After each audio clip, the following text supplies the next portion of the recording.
बातमीपत्रात आता पाहूयात गल्लीपासून ते दिल्लीपर्यंतच्या ताज्या घडामोडींचा धावता आढावा। मराठा आरक्षणाच्या मुद्द्यावरून अवघा महाराष्ट्र पेटवणाऱ्या मनोज जरांगे पाटलांनी आता मुंबईच्या आझाद मैदानावर आमरण उपोषण करण्याची घोषणा केली आहे। जरांगे यांची शनिवारी बीडमध्ये मराठा आरक्षणाची निर्णायक इशारा सभा पार पडली। त्यात त्यांनी 20 जानेवारी रोजी मुंबईला धडकण्याची घोषणा केली। मराठा समाजानं 20 तारखेला मुंबईच्या दिशेनं कूच करून शांततेत उपोषण करावं। या प्रकरणी समाजाच्या कोणत्याही संघटनेनं वेगळी चूल मांडण्याची गरज नाही असं ते म्हणालेत। काय म्हणालेत मनोज जरांगे पाटील? मनोज जरांगे पाटील म्हणाले की एवढ्या मोठ्या प्रमाणात मराठा समाज मुंबईत येणार आहे, आम्हाला कोणताही त्रास देऊ नका। मुंबईत मराठे आल्यावर पोलिसांनी त्रास देऊ नये, सरकारनं आम्हाला अडवू नये। आमरण उपोषणाशिवाय कोणताही शांततेचा मार्ग असूच शकत नाही। मुंबईच्या आत येण्यापूर्वी सरकारनं आरक्षण दिलंच पाहिजे, नाहीतर त्यांना अनेक गोष्टीला सामोरं जावं लागेल।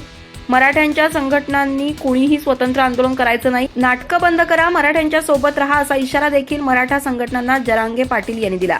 वेगळी चूल कुणीही मांडायची गरज नाही, मराठा जात संपवण्याचा डाव सरकारकडून केला जातोय, पण घाबरू नका, मराठा मागे लागला तर 2 पिढ्या तुम्हाला काहीच सुधारणार नाही असं म्हणत जरांगे यांनी सरकारला इशारा दिला। मनोज जरांगे पाटील म्हणाले की कुणी दंगा करायला लागला तर तो आपला नाही, जो हिंसा करेल तो आपला नाही, एवढं मात्र नक्की आहे। प्रश्न मार्गी लावा, नाटकं कशाला, कुणालाही जाळपोळ करू द्यायची नाही, आपली माणसं लक्षात ठेवा, कुठेही जाळपोळ होणार नाही याची दक्षता घ्या। 15 दिवस आपल्याला मुंबईत उपोषण करायचं आहे, त्या तयारीनंच जायचं आहे। कुणाला अटक केली तर पोलिसांच्या समोर जाऊन बसा असा सल्लाही त्यांनी दिला। विनाकारण मराठा समाजाला अडचणीत आणण्याची गरज नाही असाही इशारा जरांगे यांनी सरकारला दिला।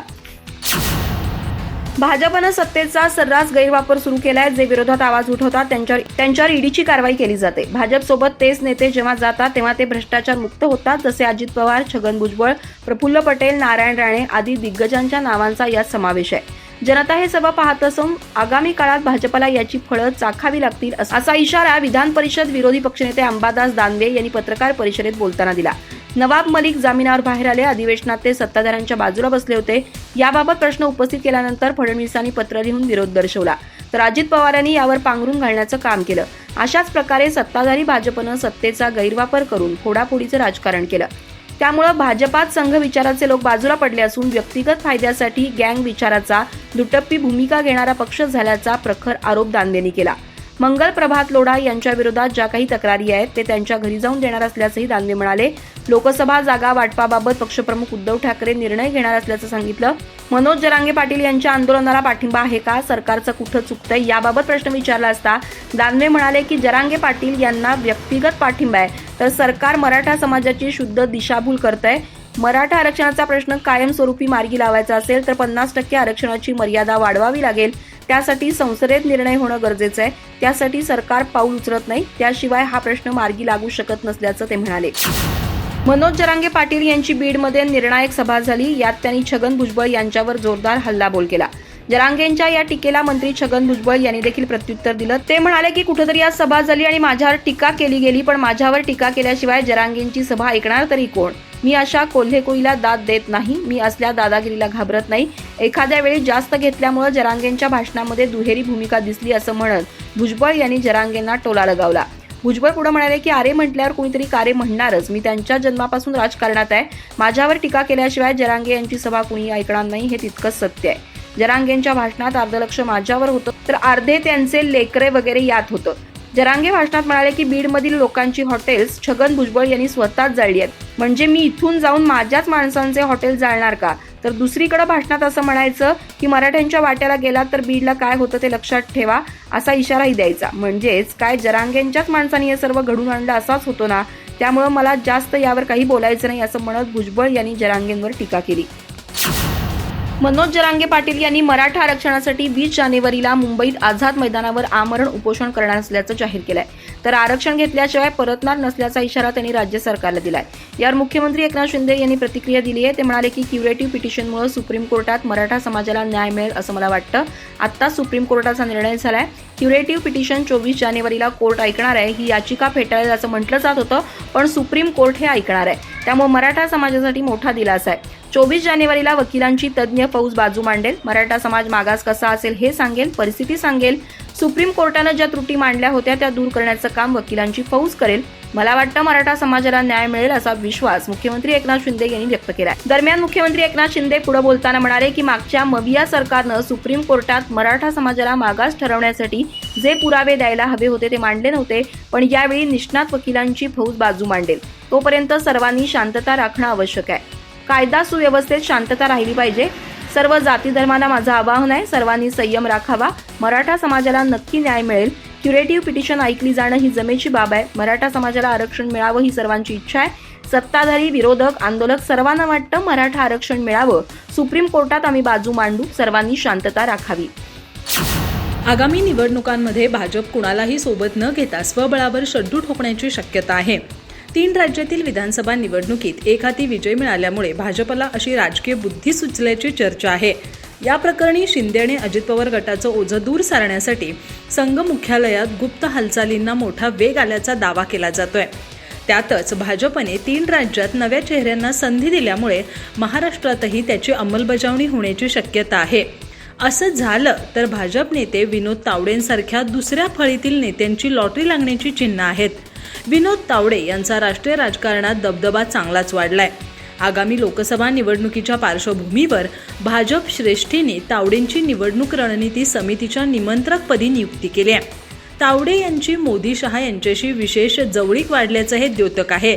यामुळे विनोद तावडे मुख्यमंत्री म्हणून महाराष्ट्रात परतणार असल्याच्या चर्चेला पेव फुटलेत. तावडे यांनी या चर्चेवर पडदा टाकत आपल्याला राष्ट्रीय राजकारणातच रस असल्याचं स्पष्ट केलंय. पण नरेंद्र मोदींच्या आलेमना तेथे कोणाचे चालेना असे घडून तावडेंची मुख्यमंत्री पदाची सुप्त चर्चा पूर्ण होऊ शकते. मध्य प्रदेश, राजस्थान आणि छत्तीसगड सारख्या मुख्यमंत्रीपदी देण्यात आलेले चेहरे पाहता महाराष्ट्रातही त्याची पुनरावृत्ती होण्याची शक्यता नाकारता येत नाही. मराठा आरक्षणाच्या मुद्द्यावरून राज्याचे अन्न आणि नागरी पुरवठा मंत्री छगन भुजबळ आणि मनोज जरांगे पाटील यांच्यात मोठा कलगीतुरा रंगलाय. त्यात आता आणखी एका नव्या मुद्द्याची भर पडली आहे. मनोज जरांगेंच्या बीडमधील इशारा सभेच्या पार्श्वभूमीवर बीडमधील सर्वच शाळांना सुट्टी देण्यात आली आहे. त्यावर भुजबळांनी सवाल उपस्थित करत कोणत्याही सभेसाठी शाळांना सुट्ट्या जाहीर करण्याचं कारण काय असा सवाल उपस्थित केलाय. छगन भुजबळ यांनी मराठा समाजाला ओबीसीतून आरक्षण देण्यास कडाडून विरोध केलाय, तर मनोज जरांगे यांनी ओबीसीतच आरक्षण घेणार असल्याचं ठणकावून सांगितलं. या मुद्द्यावरून या दोन्ही नेत्यांमध्ये जुंपली आहे. मनोज जरांगे यांची शनिवारी बीडमध्ये इशारा सभा झाली. या सभेसाठी बीड शहरातील सर्व शाळांना सुट्टी देण्यात आली. छगन भुजबळ यांनी आता यावर आक्षेप घेतलाय. त्यांनी एका ट्विटद्वारे शाळांना सुट्ट्या देण्याचं कारण काय असा सवाल उपस्थित केलाय. छगन भुजबळ एका ट्विटद्वारे शिक्षण अधिकाऱ्यांचे पत्र शेअर केलंय. त्यात ते म्हणतात की कोणत्याही सभेसाठी शाळांना सुट्ट्या जाहीर करण्याचं कारण काय? कोणत्याही सभा, मेळावे याबद्दल कोणाला आक्षेप असण्याचं काही कारण नाही, पण त्यासाठी थेट ते शाळा बंद ठेवणं किंवा सुट्टी जाहीर करणं नक्कीच चुकीचं आहे. काही दिवसांपूर्वी जालना जिल्ह्यात होणार असलेल्या मनोज जरांगे यांच्या सभेमुळं जिल्हा परिषदेनं आपल्या प्राथमिक शाळांना थेट सुट्टी जाहीर केल्याचं पत्रक काढलं होतं. त्याविरोधात आवाज उठवल्यानंतर रात्री उशिरा ती सुट्टीची सूचना मागे घेण्यात आली. त्याविरोधात मी जाहीर सभा, प्रसार माध्यमे आणि विधान भवनातही आवाज उठवला होता असं भुजबळ यांनी म्हटलंय. ब्राह्मणांना कोणतेही आरक्षण नाही हे परमेश्वराचं खूप मोठं उपकार आहेत. त्यामुळे आता ब्राह्मण समाजातील लोक व्यवसाय करतात. वडापावचे दुकान टाकत आहेत, सलून टाकत आहेत. पुण्यातील प्रत्येक घरातील मुलगा अमेरिकेत आहे असं केंद्रीय परिवहन मंत्री नितीन गडकरी यांनी मुंबईतील एका कार्यक्रमात बोलताना म्हटलंय. तर तुमची इच्छाशक्ती असेल तर कामे होतात, अडचणी असतात, पण त्यातूनही मार्ग काढला पाहिजे असा सल्लाही गडकरी यांनी यावेळी दिला. दरम्यान नितीन गडकरी पुढे बोलताना म्हणाले की मला 7 डॉक्टरेट मिळाल्या, पण मी नावापुढे डॉक्टर नाही लावत. मी 10वीला होतो तेव्हा इमर्जन्सी लागली, त्या आंदोलनात मी होतो. त्यात वर्ष गेलं. मला 10वीत 52% मार्क मिळाले. सायन्समध्ये 49% मिळाले. माझ्या बहिणीचे मिस्टर सायंटिस्ट होते. आमच्या घरीही शिकलेली मंडळी होती. त्यावेळी माझी लाईन ठीक नाही असं घरच्यांना वाटायचं.